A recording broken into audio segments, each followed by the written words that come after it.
que alguém usaria o meu marketplace para realizar qualquer tipo de contratação e como eu acho que você poderia fazer se você estivesse no início construindo um marketplace? Como que eu faria para começar um marketplace nesse momento? Então, o vídeo de hoje é sobre isso. Faz tempo já que já tô acho que mais uma semana e meia, duas, devendo alguns vídeos aqui. Então, foram umas semanas nada fáceis aqui na empresa. Mas estou dando um jeito aqui, é domingo, 9h20 da noite. Então, já me dá a tua contribuição de like. Peço que você já dá o seu like aqui no vídeo, dê seu like aqui no vídeo. Compartilhe e também lembre que no link aqui da descrição do vídeo eu coloco o link do grupo de WhatsApp, onde lá vai ter o grupo dos fundadores, onde a gente vai poder se comunicar lá e tem outras pessoas que estão ou fundando empresa, ou já têm empresa e precisam de ajuda. Então, para a gente se conectar, isso é gratuito, entra lá, faz questão de a gente poder criar essa comunidade mais interessante possível. Então, vamos lá. Eu separei aqui três relatos, três fatos e três formas que eu acho que são a forma mais correta de você fazer um bom marketplace que seja rentável, principalmente no médio e no longo prazo, e eu acho que até no curto prazo é importante o que eu vou falar, porque acho que você consegue masterizar muita coisa que eu vou contar aqui. Então, acho que assim, a primeira pergunta que eu comecei esse vídeo é por que que quando eu vou, por exemplo, vamos pensar assim, eu vou abrir o marketplace, por que que alguém contrataria esse sistema via plataforma e como que eu posso fazer para ela acreditar nisso? No fim do dia, quando você está abrindo uma empresa, seja ela que for, você tem uma camada de execução, que é a captação de cliente, e através desse cliente você vai fazer a sua entrega de serviço, e aí você vai tentar criar um roadmap de melhoria para aquele cliente, seja captação, seja melhoria de atendimento, assim por diante. Pense que no marketplace você tem que fazer isso vezes dois, porque você está criando uma empresa sempre ao mesmo tempo para dois canais diferentes. E é por isso que eu acho que é tão mais difícil você criar um marketplace. Mas também é por isso que eu acredito que você tem uma geração de valor muito maior no marketplace. Então, acredito fielmente, veementemente que marketplace conseguem gerar valores muito maiores do que unicamente um SaaS. Obviamente, se você conseguir acertar o teu produto, conseguir acertar. Então, por ser mais difícil, você tem um risco muito maior, você também tem, na minha opinião, uma consequência muito melhor também de geração de valor. E aí vamos para a primeira. Acho que a primeira que eu colocaria aqui como essencial para todo mundo que está começando e que eu pelo menos está tentando fazer é que é uma coisa que provavelmente você já deve ter ouvido falar e não deve ter levado tanto a sério. E eu lá no começo, bem lá no comecinho, não levei tanto a sério e isso me prolongou pelo menos 1 ano e meio de lentidão, que foi a, a, a falta, na minha época, né, a falta de entender a importância de você setorizar o máximo possível de coisas dentro da construção do marketplace. O que eu quero dizer com isso? Como eu acabei de falar, o marketplace ele vai te consumir sempre duas vezes mais, porque você tem que construir duas empresas ao mesmo tempo praticamente. Então, se eu tenho que fazer isso, eu tenho que criar uma lógica de conseguir excluir, fazer um sistema de exclusão do máximo de coisas possíveis que pode gerar atrito para o meu crescimento. Então, vamos supor aqui que você queira fazer alguma coisa voltado para hospedagem, por exemplo, né? Como se fosse um Airbnb, um Booking, enfim. Quando você vai começar, pensa que você não pode pensar. Quando você vai começar, você não pode pensar ou imaginar que você já vai conseguir conectar todas as pontas de todos os compradores que querem todos os tipos de hospedagem com todos os anfitriões possíveis para essas hospedagens. Você não vai conseguir fazer isso porque você não consegue essa capacidade, essa capilaridade no começo. Então, se você fosse fazer, por exemplo, começar no Airbnb, por exemplo, algum competidor do Airbnb, comece por algum tipo de hospedagem, vamos supor, sei lá, casa na árvore, ou que você vá cuidar só de apartamentos, estúdio minúsculo, ou enfim, você clusteriza, você setoriza o máximo possível, você nicha o máximo possível daquele tipo de oferta que você vai colocar dentro do teu marketplace. Da mesma maneira, outras coisas também são importantes você setorizar ou categorizar, ou chame como quiser. Então, eu vou fazer captação de lead através de marketing SEO. Beleza, foca só nisso. Eu vou fazer através de geração de conteúdo, então foca só nisso. Eu vou fazer através de channel sales, como a Zins faz, então foca só nisso. Então, acha uma coisa de cada setor, de cada necessidade que você precisa fazer para construir e foque apenas nele. principalmente nesse primeiro quesito que eu falei. Então, quando você for pensar em tipo de buyer e em tipo de seller, pense em um tipo específico, nem que pareça que o mercado é pequeno. E às vezes o mercado pequeno ele só vai ser a tua porta de entrada. E eu dou aqui mais uma dica, né, nessa primeira categoria. Pensa que quanto mais você conseguir achar um setor, uma vertical ou um tipo de marketing que você tenha mais capacidade de fazer e que você tenha o menor custo possível de aquisição, é ali que você tem uma grande oportunidade. Então, fuja um pouquinho de setores ou tipos de serviço ou tipos de marketing, tipo de vendas que já são um oceano vermelho, já tem muita gente ali olhando, porque isso só vai ser mais difícil para você. Tente procurar alguma coisa que provavelmente tem pouca gente olhando, ou que pelo menos as grandes não estão olhando, mesmo que seja difícil, mesmo que pareça difícil, mas provavelmente é ali que você vai conseguir entrar no que a gente chama, né, fazendo o que a gente chama de go to market. Então é realmente ir ao mercado, então é conseguir adentrar o mercado de uma maneira mais rápida, até de certa forma silenciosa, mas conseguir criar a tua inicial de capilaridade ali. Então, para mim, o essencial é isso. O inicial de tudo é você conseguir setorizar e nichar o máximo de coisas possíveis. Seja o tipo de buyer, tipo de seller, tipo de marketing, tipo de venda, tipo de operação, tipo de tecnologia. Então, tenta fazer o mais único possível, o mais individual possível de cada possibilidade. E aí nós vamos para o tópico 2, que eu acho que também vai muito em caminho com o tópico 1, mas eu acho que pouca gente fala nisso quando você vai abrir marketplace. Alguns livros que você possa ler sobre isso, talvez o Nada Easy, do Thales Gomes, já fala um pouco sobre isso. Tem também alguns podcasts que falam sobre algumas empresas marketplace, como por exemplo o Pinterest ou o Facebook, que querendo ou não, por mais que talvez você nunca tenha pensado eles como marketplace, eles são marketplaces porque eles demandam de tipos de usuários o tempo todo, sempre utilizando para que os usuários em si eles se conectem, né? O Pinterest, por exemplo, depende não da empresa Pinterest para criar fotos e imagens de vídeos lá. Não, ele depende de outros usuários que são os fornecedores ali de imagens e os usuários que vão utilizar aquelas imagens. Então, dado isso, eu vi pouca gente falando sobre isso, mas eu acho que o mais importante é esse tópico 2. Apesar de você achar que tem essa questão do ovo e da galinha no marketplace, de será que eu começo pelo buyer ou começo pelo seller, o que eu posso dizer para você facilmente foque sempre na demanda. A demanda é o que vai te trazer dinheiro, a demanda é o caminho que vai fazer você saber o melhor caminho para você adquirir outra ponta. Então, quando eu te trago alguns exemplos, por exemplo, das Zins, as Zins, por mais que eu no início eu carreguei primeiro alguns sellers, que seriam alguns executores de obras no começo, eu procurei de maneira muito rápida, fechei algumas parcerias extremamente rápidas apenas para eu ter ali uma base segura inicial. Mas quando eu digo inicial, eram 3 empresas que eu tinha no começo.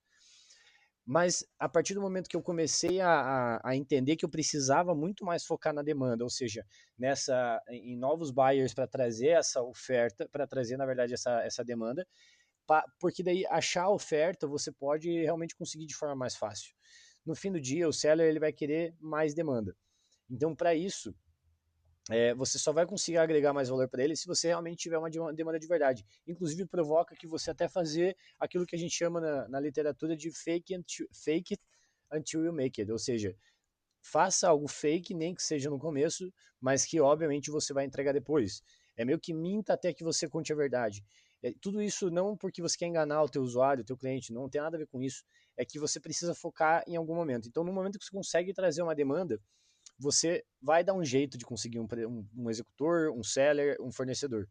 Então, se for necessário, crie alguns usuários fakes ali no começo, nem que seja para mostrar que o teu marketplace tenha uma certa demanda, uma certa possibilidade de oferta, para que você consiga adquirir essa demanda de forma mais fácil.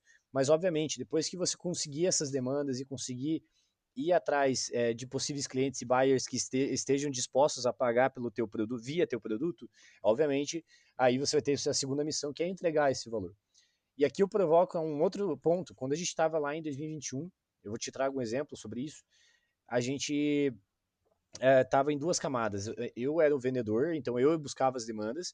Meu sócio, que é o Gustavo, ele era muito técnico, então ele era o focado em cuidar de orçamentação e detalhamento de obra.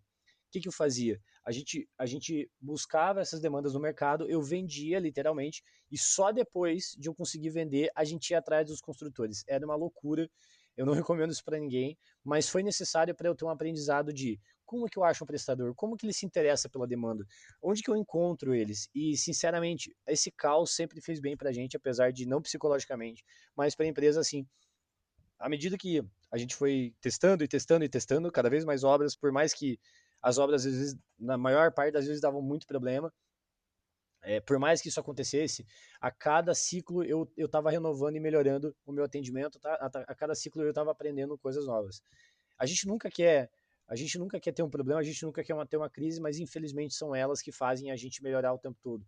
Então eu recomendo que, quando você tiver um problema, não pare de vender, porque a forma mais fácil de você resolver um problema é com dinheiro em caixa.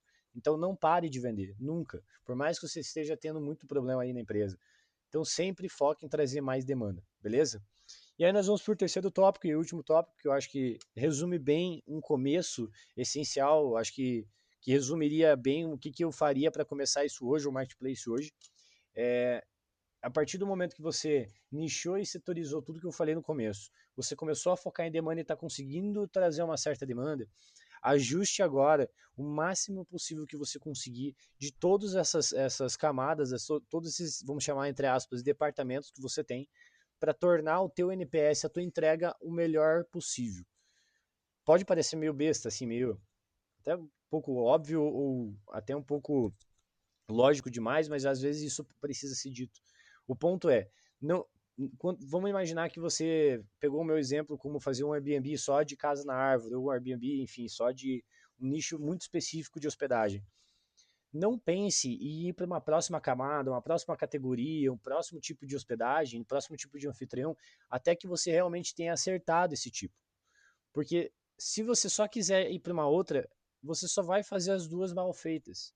Então, no momento que você conseguir achar o melhor tipo de aquisição de cliente, a partir do momento que é a melhor aquisição, você consegue achar o melhor tipo de conversão, aí você consegue achar também o melhor tipo de captação de seller, e aí fazer o melhor match possível, só aí você pode começar, e eu acredito que você deveria começar a pensar em novas capilaridades. Porque você pode, tem algumas possibilidades. Por exemplo, você consegue tanto aumentar o ritmo de crescimento da mesma categoria para outros canais, então você pode aumentar, vamos supor que você estava fazendo marketing de SEO para captar, você pode talvez agregar um canal novo, como seja tráfego pago, por exemplo, ou um channel sales, enfim, você agrega um canal mantendo as categorias, tá?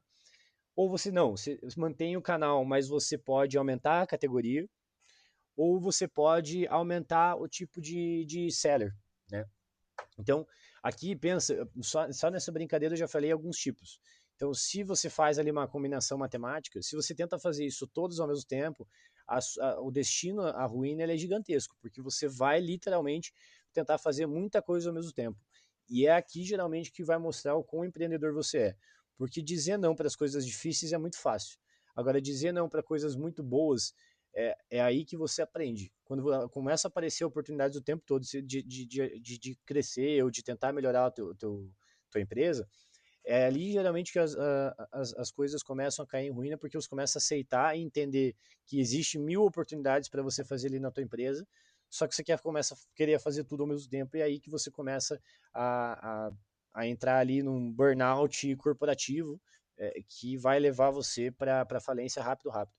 Então, foque em entregar o melhor valor, foque em conseguir a aquisição da forma mais barata possível, na melhor taxa de conversão possível de vendas, no melhor lead time de, de, de, de transferência, então, de matchmaking, na verdade, né? Então, você conseguir, através desse lead time, você medir ele, conseguir reduzir o máximo possível, encontrar qual que é o padrão do teu produto, então quanto tempo demora para alguém comprar dentro da tua ferramenta, qual o melhor cenário que você conseguir com a melhor aquisição também de sellers e assim por diante.